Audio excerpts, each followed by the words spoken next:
अगर आप विनोबा भावे यूनिवर्सिटी के सेमेस्टर 6 इंग्लिश मेजर के स्टूडेंट हो तो ये वीडियो आपके लिए एकदम लाइफ सेवर है। Paper major 13 nature and literature in English में कैसे क्वेश्चंस आते हैं, कौन से टॉपिक सबसे ज्यादा इंपॉर्टेंट हो और कैसे आप स्मार्ट स्ट्रैटेजी से टॉपर लेवल मार्क्स ला सकते हो, सब कुछ मैं इस वीडियो में क्लियर कर दूंगी। एंड तक देखना, वरना एक भी क्वेश्चन मिस हुआ तो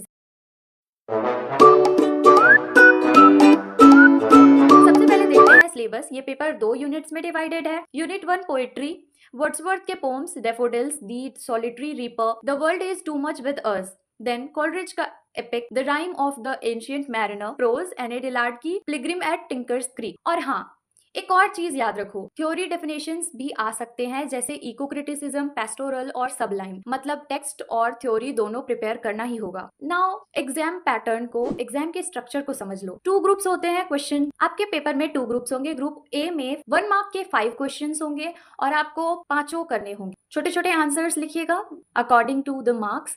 देन 5 मार्क्स के 4 क्वेश्चन होंगे जिनमें से आपको 2 क्वेश्चन करना होगा, which is equal to 10 marks. यहाँ पे आपको 15 मार्क्स के 8 क्वेश्चंस मिलेंगे जिसमें से आपको 4 क्वेश्चंस करने होंगे, which is equal to 60 marks. मतलब टॉपर बनना है तो लॉन्ग आंसर्स पे फोकस करना बहुत जरूरी है। Now moving towards the most expected questions for 2025 English major exam. तो 1 मार्क के क्वेश्चंस देख लेते हैं। Who wrote Pilgrim at Tinker's Creek? Second, which poem of Wordsworth begins, I wander lonely as a cloud? Then, third, name the poet of the rhyme of the ancient mariner. What does the phrase, the world is too much with us, criticize?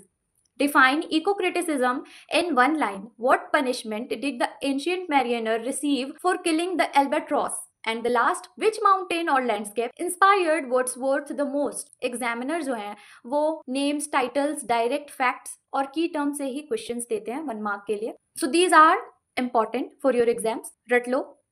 Now 5 marks के questions जिसमें से आपको सिर्फ 2 questions करने होते हैं, 10 marks total. Short analytical answers लिखने होंगे, उसके लिए आप क्रिस्प नोट्स तैयार कर लीजिए। तो क्वेश्चन देखते हैं। First one is right a short note on the theme of solitude in the solitary reaper. Second, how does Wordsworth present the beauty of nature in daffodils? Third, what is the importance of the albatross in the rhyme of the ancient mariner? Briefly explain Anne Dillard's style of observing nature in Pilgrim at Tinker's Creek. Seventh, define the concept of sublime in romantic poetry with example. Eighth, what ecological concerns are reflected in The world is too much with us? At least 1 direct question theme based होता है, then 1 question from Wordsworth, 1 is symbolic from Coleridge, and 1 is conceptual on eco-criticism or sublime. Now moving towards the most expected questions of 15 marks for 2025 exams.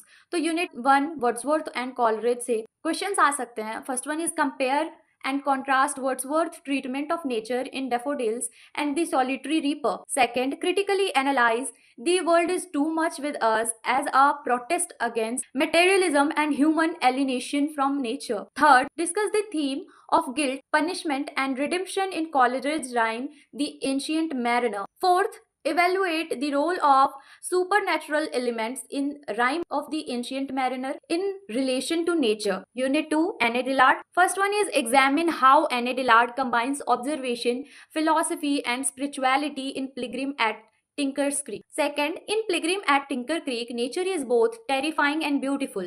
Discuss. अब theoretical और conceptual questions देख लेते हैं। तो first one is what is eco-criticism? How can it be applied to interpret romantic poetry? Second, write an essay on the representation of nature and human relationship across the prescribed text. हर साल review के papers में एक Wordsworth, एक Coleridge, एक Dillard और एक theory question fix होता है। अगर आप ये 8 क्वेश्चंस कर लोगे तो गारंटीड 100% कवरेज हो जाएगा। Now moving towards the smart study strategy. 1 liners के फ्लैश कार्ड्स बना लो for 1 mark questions. Short notes prepare करो, हर पोएम का थीम, 3 या 4 बुलेट पॉइंट्स लिखो which you will revise on the last day. Now for 15 marks 6 से 8 long answers लिख के प्रैक्टिस करो, बिल्कुल उस फॉर्मेट में जिस फॉर्मेट में आपको एग्जाम में लिखना होता है।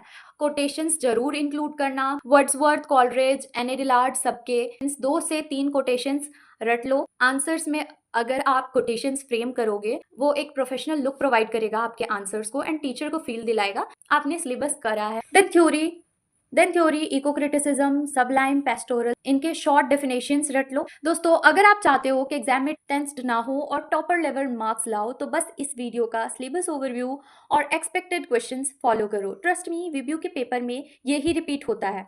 आप अपने जूनियर्स और फ्रेंड्स के साथ भी ये वीडियो ज़रूर शेयर करो ताकि सबको हेल्प मिले। और हाँ, अगर ये कंटेंट आपको यूजफुल लगा हो तो लाइक करो, अपने इंग्लिश मेजर फ्रेंड्स के साथ शेयर करो और चैनल को सब्सक्राइब करना ना भूलिएगा, क्योंकि यहाँ आपको मिलेंगे विनोबा भावे यूनिवर्सिटी के हर पेपर के real exam oriented tips and most important questions. Next video में मैं और भी सीक्रेट स्ट्रेटजीज लेकर आऊंगी। तब तक के लिए all the best for your major 13। Do like, subscribe and share to your friends. All the best for your exams. Bye bye.